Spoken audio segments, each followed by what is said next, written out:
Hello and welcome to Public Conscience. The program draws attention to issues of good governance, citizens' participation, and corruption.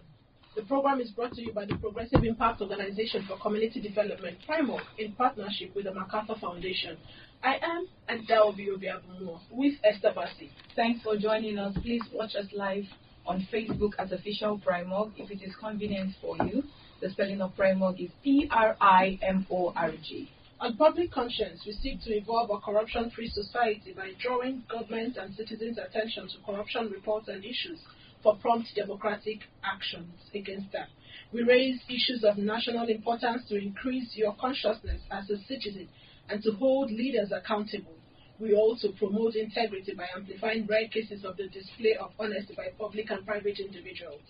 There was a time when Nigeria was a beacon of hope in healthcare. People from far and neighboring countries wouldn't hesitate to board the next flight to Nigeria to resolve critical healthcare needs. The focus of today's program is on the state of the public healthcare delivery in Nigeria, especially at the level of primary health centers. Interestingly, primary health care is supposed to be the foundation of Nigeria's healthcare system. It is the first point of contact for people experiencing illness. Sadly, it is common knowledge that primary to tertiary health facilities are gravely challenged and unable to deliver good service to the Nigerian public moderately. A recent investigative report by DataFight shows that besides understaffing and underfunding contributing to a lot of the challenges within the health sector, gender bias, cultural and religious beliefs are restricting healthcare services in Nasarawa State. Gender bias refers to actions or thoughts based on perception or preference for one gender over another. The report alleges that husbands are preventing their wives from being attended to by male health workers. Research shows that the bias often complicates health issues and promotes gender-based violence in families and homes. We will be joined by the reporter who conducted this investigation and the gender-based violence expert to get more insight. But today's program will remind government at all levels of the need to address the challenges that continue to crumble healthcare delivery system in Nigeria. But for you out there, what is the state of the primary healthcare center and government-run hospitals around you? How good have these public facilities been in attending to your health need? How best do you think Nigerian society can tackle the problem of gender bias in our health system? Be ready to join us through phone and text messages during this conversation. The WhatsApp phone line to send your message is 0902-265-6167. That is 0902-265-6167. Please indicate your name and your location when sending your message. This number is for messages only. We encourage you to send your messages to 0902-265-6167. That is 0902-265-6167. We will give out the numbers for calls shortly. If you just joined us, the focus of today's program is on the state of public healthcare delivery in Nigeria, and a recent investigative report by DataFight alleges that gender bias and cultural and religious beliefs are restricting healthcare services and endangering the lives of women in Nasarawa State. Well, joining us with more on this issue is a data journalist and research executive at DataFight, Kafilat Taiwo. You're welcome. Okay, good morning. Good morning, everyone. We also have the Executive Director at Gender Consult, Joyce Amadu. You're welcome and Happy New Year. Thank you. Good morning. Thanks for having me. We will also be joined by a medical health practitioner and a women's health advocate, Dr. Nena Onwere, in the course of the program. But let's quickly get to Kafilat Taiwo, who did the investigation. Could you give us an overview or a background of this story and why DataFight thought it necessary to investigate? Okay, good morning, everyone. So, as a data journalist, my duty is to look into the data, to analyze what the data is saying. So when I look into the maternal mortality rate in Nigeria, I found out that Nasarawa State is one of the top 10 states with the highest maternal mortality rate in Nigeria. So that actually led to myself asking questions that what went wrong, what is happening in the state. So going to the state, ideally there have been several reports of primary health centers are in shambles, but I felt like there are other issues that are happening that are yet to be told. So I went into different communities to research, to ask questions that what is happening. May I know how the government can address, and myself being a researcher, how can I make the government know that okay, these are the things that are happening. So getting there, I found out that aside the state of the primary health centers, there are a lot of things happening at the grassroots level. For instance, cultural belief, gender bias. These two are part of the things fueling the state of the Nigerian healthcare system in Nigeria. So when I went there... So just hold on first. You said gender bias and religious bias. The person listening to you may not really grasp the idea of what gender bias is. Could you shed more light? Okay, gender bias, when I'm talking about gender bias, I mean that a situation whereby there is discrimination among health workers. That, okay, in Nasarawa State, we have female health workers and we have male health workers. But due to cultural belief instilled in the mind of the people, they believe, okay, being a male medical person, you are only entitled to treat, you are only entitled to attend to a male patient. You don't have any right to touch any female patient, which is not supposed to be. Likewise, if you are a female, you are not entitled to any man's body, regardless of the age. You are not entitled. So these things are happening in the state. When I went to different local governments to inquire from people. Was it the same thing all around? Yes. Across? Yes. So it has to be a balanced story. So after leaving the people, asking them several questions, I needed to move to the health workers themselves to know that, okay, is this what is happening? And they confirmed it that truly this is actually happening. It's a major challenge for them. So how many facilities did you visit? I visited 13 facilities. In Nasarawa State? In Nasarawa State. I picked some specific local governments. So why did you choose the local government? Ma? Why did you choose the local government? I looked at their culture.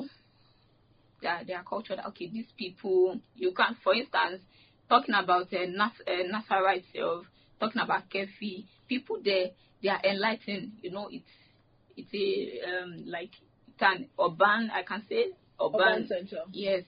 So looking at all these rural areas, so there's a need for me to go there to confirm, to know that, okay, how are these people faring, since they are not close to the town, so we need to know. So when I got there, I found out that these things are happening, and at the health center too, they confirmed it, that okay, these are the challenges they are facing, and it's actually giving them setback. But there's nothing they can do. They can only try to convince them, but you can't force people to do things. In fact, when I found out from them, I needed to reach out to the authority, like permanent secretary. The permanent secretary told me that since he started practicing as a medical doctor, that he has never encountered such. That would be the first time. When I asked him that would be the first time we ever heard such. But the medical doctors confirmed what you saw. Yes, they confirmed it. So, even nurses and other healthcare workers too, they confirmed it. How is this impacting their work, their deliveries in the primary health care center? I mean, the workers now. So they are understaffed. In Nasarawa State, they don't have enough ends. So the people available, they can always do what they need to do. But if you tell them you can't attend to me, they can't force you. I even went to one particular health center. I checked their roster, their duty roster. They told me that for afternoon duty, they only have 2 males on duty, and they had to resume 2 p.m. So I waited till around 3 p.m. They were not around, and the whole ward was empty. No staff was on duty. except the cleaner. And there were patients in the ward. In a primary healthcare center. In a primary, yes. And we have the minimum standard for requirement for each primary healthcare center, but that's quite unfortunate. Let's move to Joyce Amadu, who is an executive director at Gender Consult. While Kafilat was speaking, you were nodding. Is this strange, or is something that you've heard of talking about gender preference when it has to do with medical practitioners? Thank you very much. Well, going to the report, two things were key. Number one is the decision-making power of women, and then number two, the gender of a male healthcare provider. So these were the two key things that came out for me when I read the report. So statistics even shows in Nigeria that women have very low decision-making power, even concerning their own health. For example, like for her to go to a healthcare facility, she does not have that power to take that decision. And even you look at the issue of reproductive health, even a lot of women don't have the power to decide when to have children, how many children, when, how, and where sex takes place. A lot of women concerning their health, they cannot take that decision. So, and in the report, it was clear that for them, even the women, they have to get permission from their husbands before they can go to the healthcare facility, and that impacts the health of women. And a lot of women have died in the process. And then number two, you talked of the gender of the male healthcare provider. So for many, particularly women in northern Nigeria, the quality of health services they get in the healthcare facility is the gender of the healthcare provider. It's a challenge. And because of that, so many women are not even able to go to the healthcare facility because they know that there's no any female healthcare in the health facility to cater for them. So it's a challenge. And even for some of the husbands too, if they know that is a man there, they will not allow their wives to go. So these are the two key things, and all these impact the health of women. And that's why, of course, the maternal mortality rates are high. And all this contributes to that. It is one thing that the medical centers or facilities are underfunded, understaffed, and when you get to the facility, if it's a male doctor, you back out because you don't want a man to attend to your wife. And this, in so many ways, has proven that it has affected the figures, or talking about statistics of maternal mortality in our health centers. But let's speak with a medical doctor, Dr. Nenda Onwere, general practitioner and women's health advocate. You're welcome. Thank you very much. How is Nasarawa State this morning? Good morning. How is Nasarawa State? Fine, thank you. Currently in Abuja now. Yeah. Oh, okay. Thank you for that. But let's start with your thoughts on the state of healthcare delivery in Nigeria, especially at primary health centers. Well, I can tell you for free that things are not the way they should be, mainly due to lack of funding.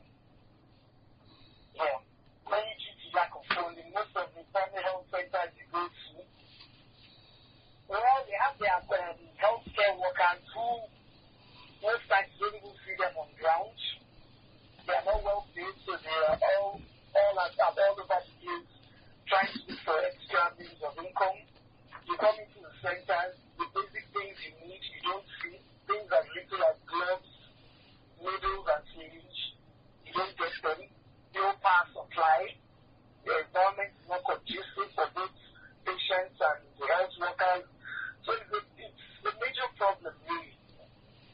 And those centers are meant to be the first line of care for people. That should be your first port of call. And those things are not there. So it's better you visit and you have a first-hand idea of what's going on in a lot of family health centers, especially in the rural areas. If you come into town, things might be a bit better, but it's really very bad in the rural sector. Unfortunately, that's the reality on the ground, and we are hoping that government officials are listening so that they will do the needful. But let's quickly shift to another issue that has been highlighted, talking about gender bias, which is said to be one of the challenges facing the healthcare workers in Nasarawa State. Have you experienced this, talking about husbands restricting or preventing their wives from preventing male doctors from attending to their wives. Have you experienced this before? Yes, yes. And this is it's commoner with the obstetrics and gynecology cases. Of course, the O&G women. Yes. And unfortunately, most of the obstetricians and gynecologists are men. Why is it male dominated? I don't know. Maybe it's something. The trend is changing, but I can almost say it those days. It's probably has more male doctors than female. That is changing now, and given the number of years and how rigorous, it's actually easier for you to have men in such fields than women. But that is changing now. And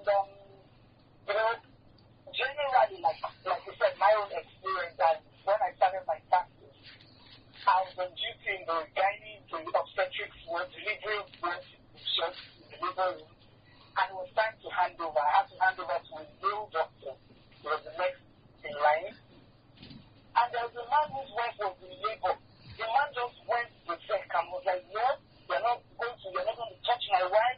You're not going to. And this man was in severe pain. She was not pleading with the husband, please go out, let him attend to me, it doesn't matter. The man was just, all over the place. No, I'm not going to allow you to touch my wife. I'm like, what is the problem? You can see other women here lying down waiting to be attended to. This man kept going on and on. We had to use our own discretion, go to security to move him out. Because at that point, the woman wanted to be attended to. The man wanted to stop us. And we had to go with the patient in that adult. So we had to move the man out of the ward. So was it the male doctor that attended to the woman at the end? Yes. I had to hand over. I was leaving, my shift was over. So he attended, but of course, by the time I got out, I had to explain one or two things to the man. I guess he was ignorant, and the next day he had to come to apologize publicly to the doctor and all that. But I think it's mainly ignorance, cultural, mainly religious reasons, especially for people down this way in North. They have this thing that, given the nature of, what goes on within the LGBTQIA clinics, they feel, no man should, go near my wife or my spouse. But it's strictly medical. It's nothing, out of, place. And that's why we also encourage, when you have male doctors attending to females, we always encourage a female nurse to be on standby, to act as an assistant or a chaperone to oversee and also give you, that confidence that, all is well, nothing, funny is going on there. But for some men, they're hell-bent. And that's why you see them sign for deliveries or their wives are they keep them at home. Just sit at home, call any local traditional birth attendants, come and help her out, What if there are complications? What happens? Well, that's why you have a high maternal mortality rate. They are home with female who's taking probably taking delivery, not even aware of certain health, some of the complications that might arise from that birth. Pregnancy probably wasn't even monitored. So you have problems like that. And on the flip side, so maybe like when you have urological cases, mainly men see, and the female doctor walks in, except for the elderly men, they look at you like, what is this young doctor coming to do with me and all that. But this is common in the rural areas, because in the urban setting, I think people are getting more enlightened and for we, the medical personnel, it's also advisable you explain, when you see a patient, explain what you want to do for them, so they are not, taken aback when the whole process starts. Now, this is what I want to do, this is that, too. For some, you kind of like relaxing them and, it builds their confidence. Dr. Nena, can you hear me? Yes, I can hear you. We've seen that this thing has persisted for years. We need solutions. How can the Nigerian society address gender bias and which mostly limit rural dwellers from accessing healthcare services? I think the starting point should be education. Education, and I think our women also need to be empowered. Because the main thing I see, a lot of our women depend 100% on their husbands.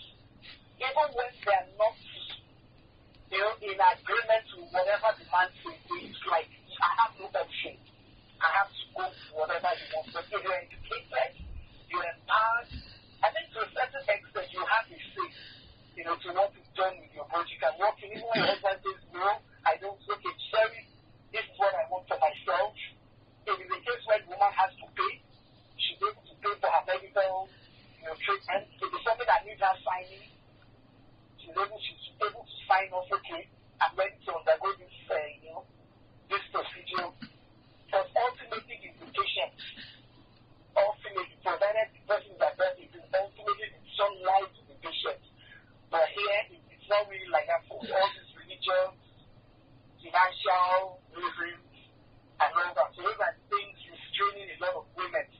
You see that they are sick, their husbands are not ready to take them to the hospital. So be it. You remain at home. But if you're empowered, I can assure you they're empowered to know you're not feeling good.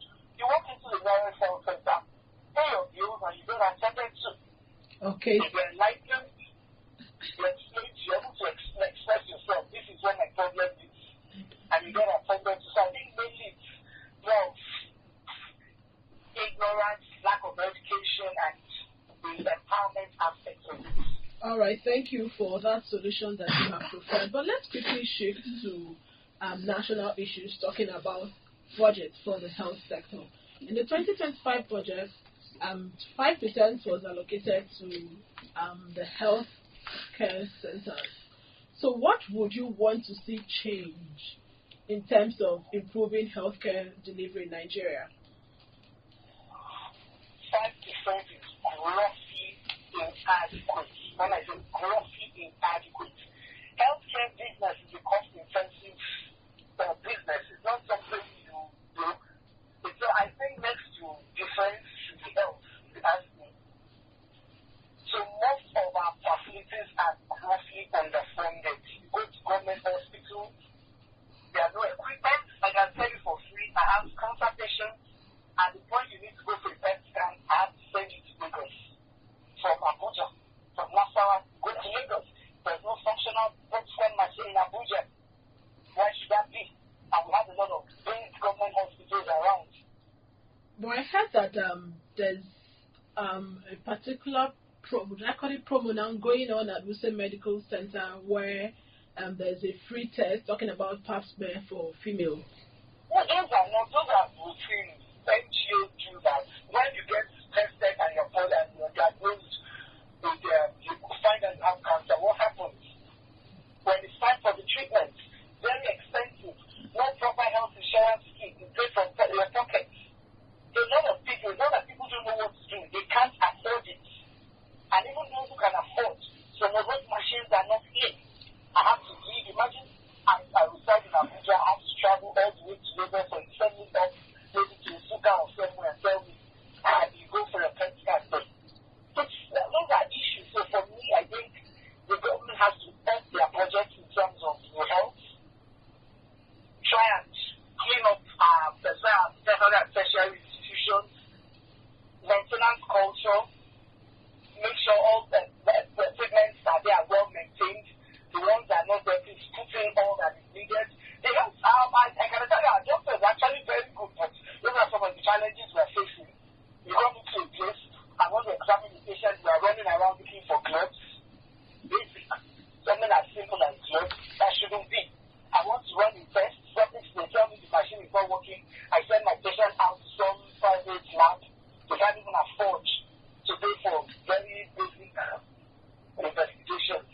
So I think the budget should be up.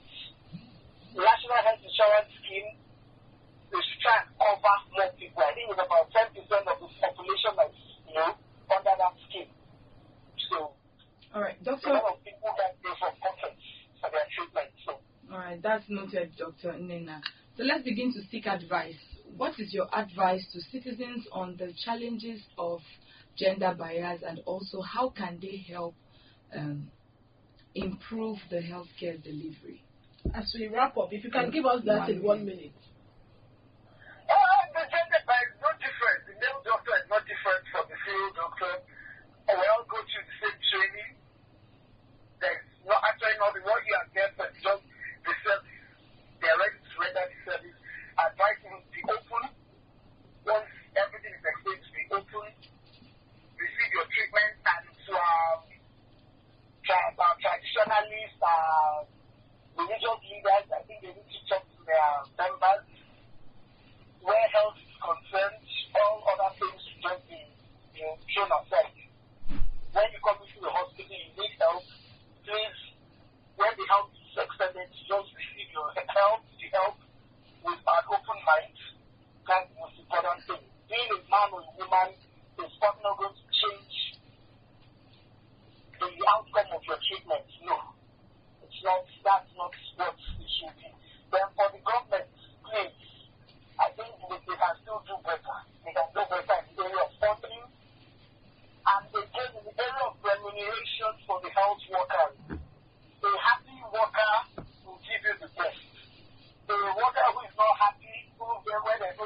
satisfaction, they're not likely to give you the best. That's where we see like an expo attitude you get to some of these hospitals. You come in, they're meant to be on duty, they come in late, and they don't even report for duty because they're running around looking for funds elsewhere and all that. So I think if the government can also do that, help out up the remuneration of health workers, I think that will go a long way to improving healthcare delivery in Nigeria. Okay, thank you so much, Dr. Nena Onwere, general practitioner and women's health advocate. Thank you for your insight at this time. We sincerely appreciate you.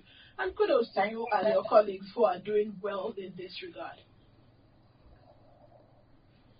Okay, if you just joined us, you're on to Public Conscience, a production of the Progressive Impact Organization for Community Development. We still have Kafila Taiwo, data journalist and research executive at Data Science, and Joyce Amadu, executive director at Gender Consult.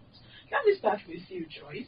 You heard what the doctor said, talking about patients and their families when they go to the hospital.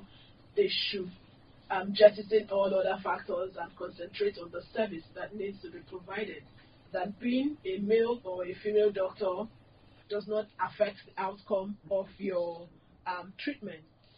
And she also mentioned that women should be empowered and educated. Do you totally agree? I totally agree, because women need to learn how to start prioritizing themselves. They need to be self-aware, because when you are self-aware, you will now prioritize your self-care. Because your health is your responsibility first, before it's anybody's responsibility. So there are some decisions that you cannot afford to transfer to someone, whether it's a husband, whether it's family. Your health is your health. You are the one that is feeling that health challenge in your body. So women should be empowered to be able to even take decisions concerning their health. To be able to take even actions concerning their health. Because even the statistics have shown, why are women dying? For some, it's just that aspect of decision making. They cannot decide, and because they cannot decide, they delay. They delay even going to the hospital because they have to wait for husband to come, and then have to wait for husband to bring money. Everything have to be on husband. So, and she talked about empowerment. Empowerment is very, very important. Empowerment first has to be in terms of sensitizing women to prioritize themselves, prioritize their health, to be able to take decisions concerning their health. Because if a woman cannot take decisions concerning her health, you can imagine that she doesn't even have any say concerning her life, So it's very, very important that women are empowered to know, to prioritize, to focus on themselves, to learn how to take care of themselves, how to take decisions concerning their health. And then secondly, the issue of government.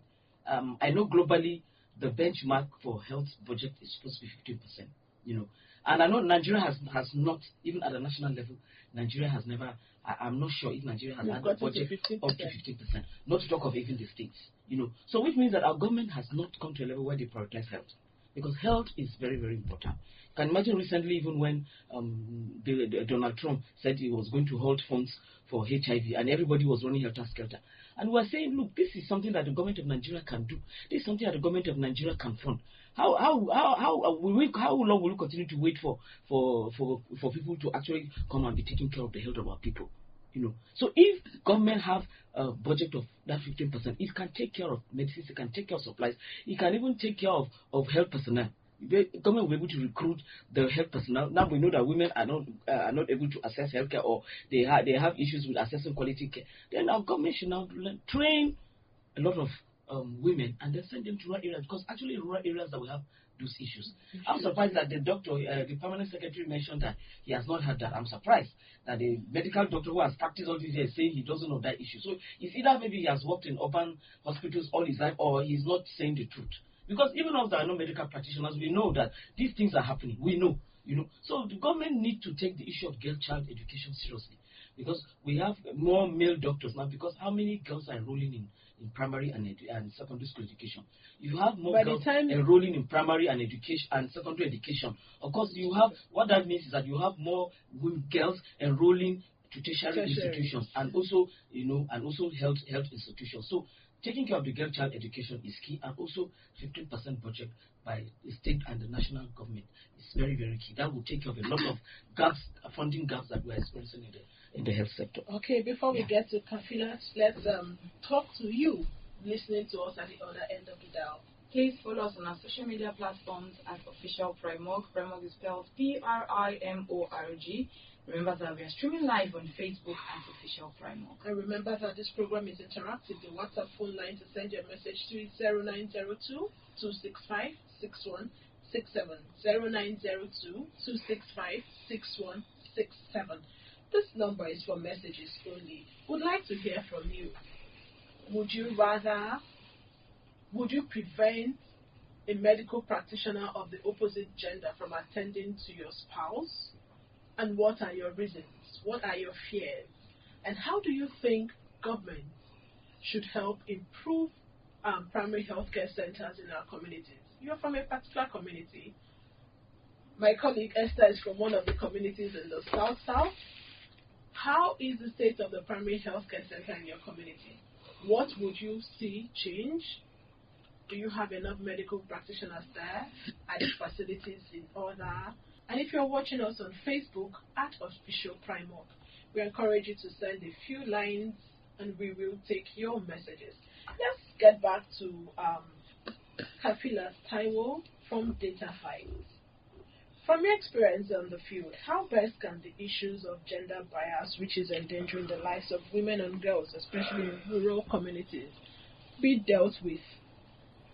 Okay, from my experience, I think the first thing the government needs to do is to ensure there's proper health education from the grassroots. They need to start from the ward level. You can't just say, okay, we want to bring together people to the general hospital to educate them. They should not do that. They should go to the grass, they should go to the ward. Okay, let's take this together. We'll get back to you. Hello. Yeah. Hello. Good morning. Good morning. Your name and where you're calling us from? My name is Chima. I'm calling you from Abuja. Chima, let's hear you. Okay. One thing I want to talk about the common healthcare is that the government needs to step up more once again. Now, I want to give you one or two things that I have already found out in the healthcare, community healthcare, even though in the hospital government owned by the government. I want to use as a Matama Hospital as an example. Something happened there. Is it Matama General Hospital? Yes. Okay, go ahead. Yeah, sometimes the doctors and the nurse, they are not paying more attention to women, mainly when they want to see them. When they look at you, they will just do them for profession. Why they need attention to monitor them, to look them, to tell them what and what is supposed to do. Because of the lot of crowd coming over there. They don't want to pay attention to what is on and the doctors. One thing they do, they look you 1, 2, and 3, they look you move out. And again, if you come to the primary respect care, they will also be attending to this. You know, when you go to the hospital, they have to buy cards. Even more, they have to buy another card again. Something that the government needs for free. And when they go there, so that is what makes some of them, when they go there, they say, okay, I don't have 1,000, I don't have 500, because by the government, waiting for their husband to come. So each government is going to make it easy. Anyone that are working in this government sector, whatever needs to pay for the people, give them for free. Whatever it is for free, give them for free. So this is something that can take it away. You see some of the midwives, they work in their house. They are opening their own care in their own house. I'm using package center as an example now again. Some of them, they are using their own private care. That is where they are confined more, not in the government care. All right. So this is things that they're going to look. And look at if you're working for the government, think that your time and work there. And everything is easy. The government to do their own part, or the people that are working there, they are not. All right. I want to see. Okay, thank you so much for your contribution. The government has a role to play, and the medical doctors themselves also have a role to play. Kafila, please continue. So, as I was saying, there's a need for proper health education. The people need to be enlightened. You need to tell them.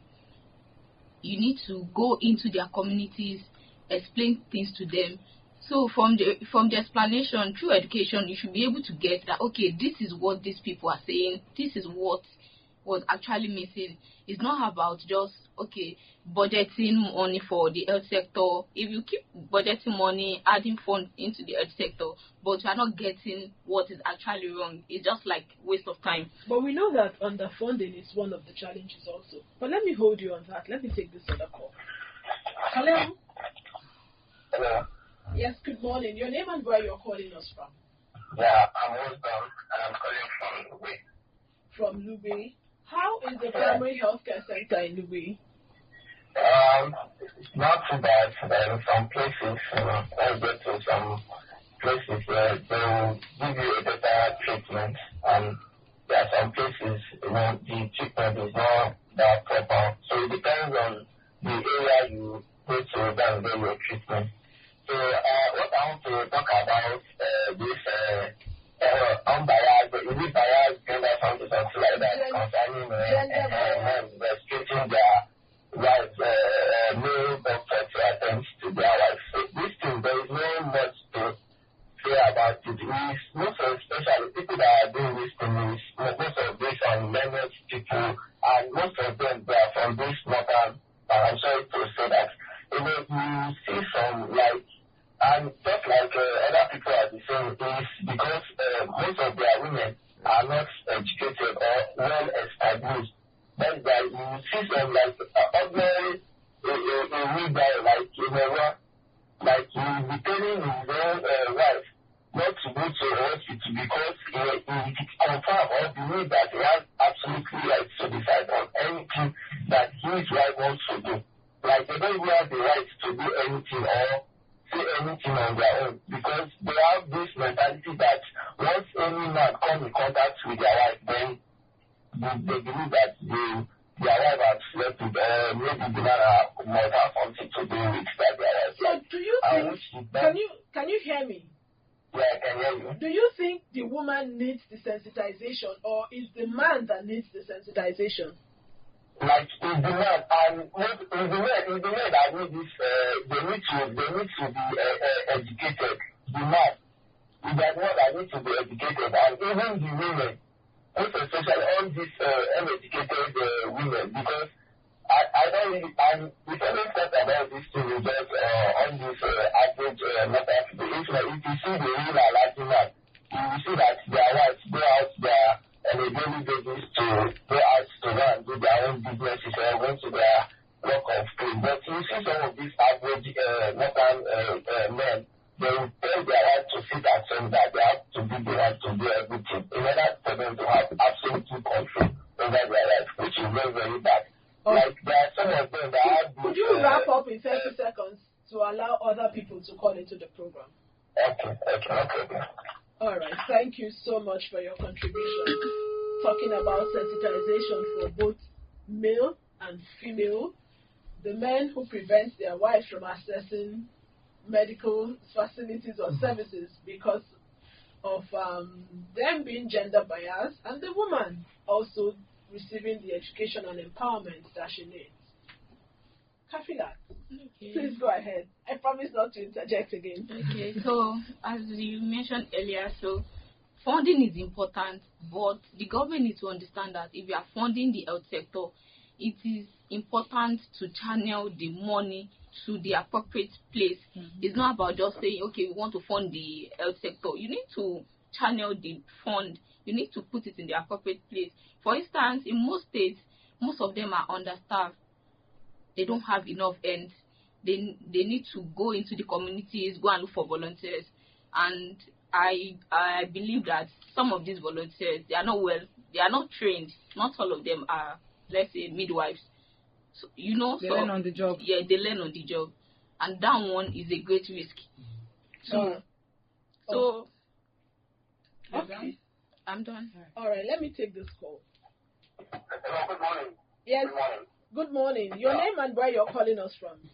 Yeah, my name is Eva. I'm calling you from Lube again this morning. Okay, let's hear you. What's your contribution to the conversation? Yeah, what I want to talk about is gender imbalance. Let me just put this so other people can talk. let me just what causes on this earth, and let me just not use it as a religion. Muslim. It is where that can happen. It cannot happen in outside. No, but you cannot just conclude that. When you say it cannot happen, let me say, with Christians. Because you know that this woman is in a time. He said the doctor that is going to be charged with a man. No, but it's not, you're not being fair, because I've also seen Christians. A friend of mine, it happened to her. The husband prevented her from accessing service because of the gender bias. So it's not fair to conclude that it's particular to one religion. Okay. All right, I think the call dropped there. So it happens both ways. That's why we're talking about religious beliefs and all of that. Let's take this other call. Could you turn down the volume of your radio set, please? Good morning. Good morning. Your name and where you're calling from? My name is Emmanuel. I'm calling from Kuje, Abuja. Emmanuel, how is the medical center? They're talking about the primary health care center in Kuje. How is it?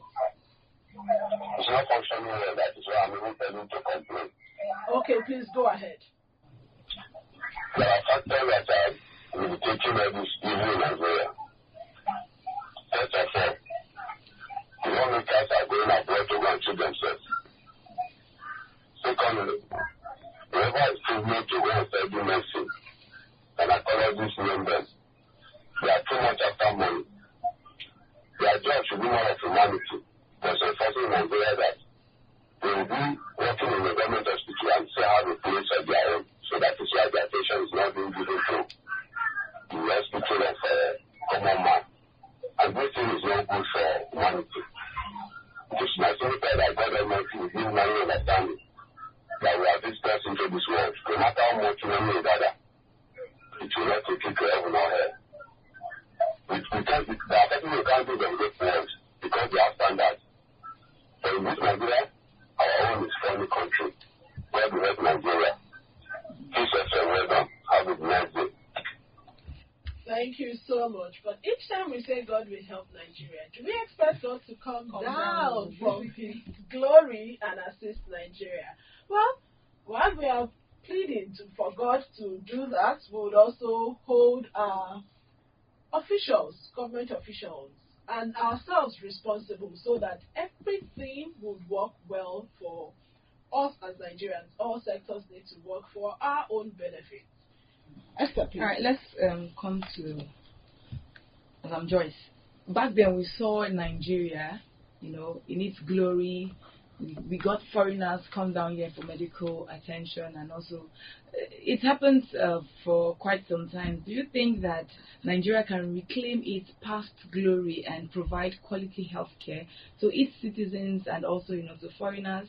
And why must the government, or what must the government do differently to provide quality health care? I know you mentioned that it must give the 15% in its budget, but are there other things that can be considered?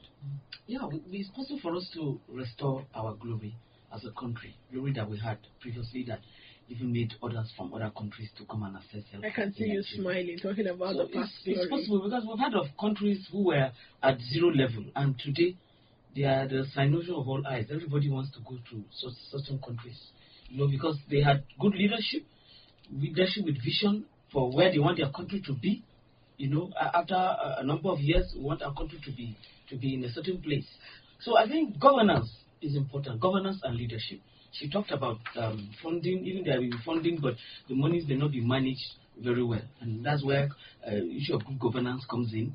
It's not enough. Yes, there is money on ground. Of course, money has to be managed well, which means that the government of the day has to also tackle corruption head on. So it's very, very possible for Nigeria to regain its lost glory, because we've heard of so many countries that have done that. So what must we do? Government needs to be intentional about funding, because when you want to improve things, you have to have actions as the immediate. You have to have immediate, medium, and long-term goals. And for me, the immediate is funding. It's very, very important because women are still dying every day. So government needs to provide funding as soon as possible so that there'll be facilities, there'll be healthcare providers, that who cater for women and also men's health. And then secondly, also in the medium term, she talked about education. That education is ongoing. It's continuous. It should be continuous. Because we know that education may not be a one-off thing. For some people, they need to be sensitized consistently before they can actually change. Because behavior change has its own process. So education is an ongoing business. And then girl-child education too.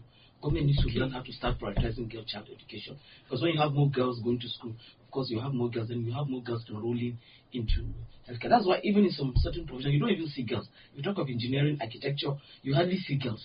But there's a lot of initiatives now on STEM. That means science, technology, and engineering, mathematics, to encourage young girls to now come into those fields, because that's where you now have girls now in fields where you mostly see boys. So government should prioritize girl-child education, and then also how can we also encourage girls? Okay, when they go to school, they should also enroll in health institutions to become healthcare providers. Because the more female healthcare providers we have, the better. That's what we need to do in the immediate. Because women are still dying.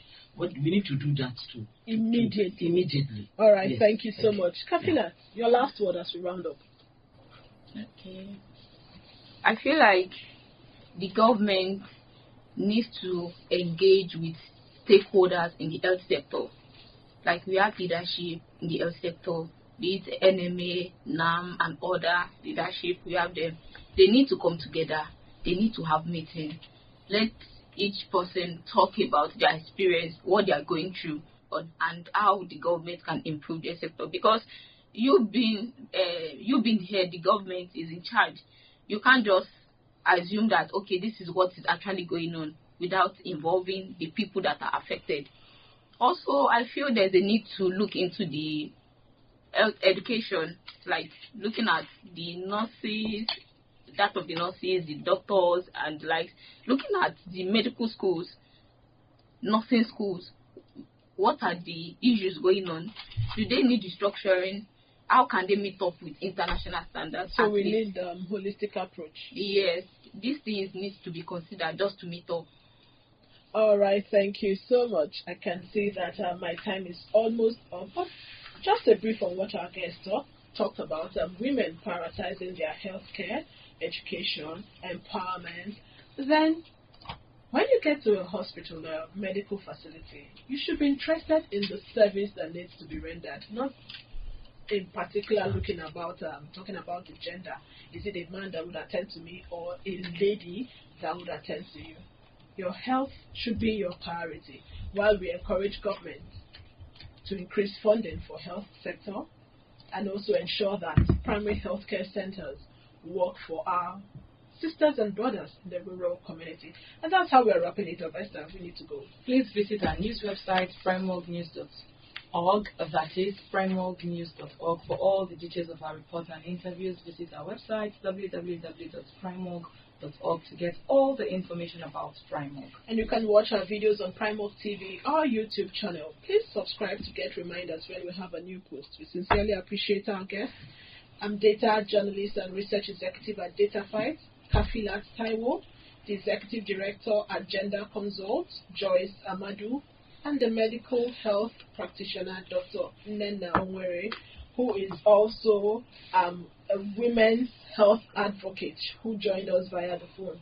Public Conscience has the support of the John D. and Catherine T. MacArthur Foundation, committed to building a more just, verdant, and peaceful world. Get more information about the foundation on its website, macfound.org. Join us again here when next we have another episode of Public Conscience, and remember to follow us on Facebook, X, formerly Twitter, @official PRIMORG. I am Esther Bassi. Remember that birth registration and birth certificates are free if your child is under 18. Help stop the corruption in birth registration and do not pay for birth certificates. Also remember that you can give us information or hints about corrupt acts through our phone at 0902 265 6167 or info@primorg.org. I am Adalbi Obiabumor. Thank you for listening.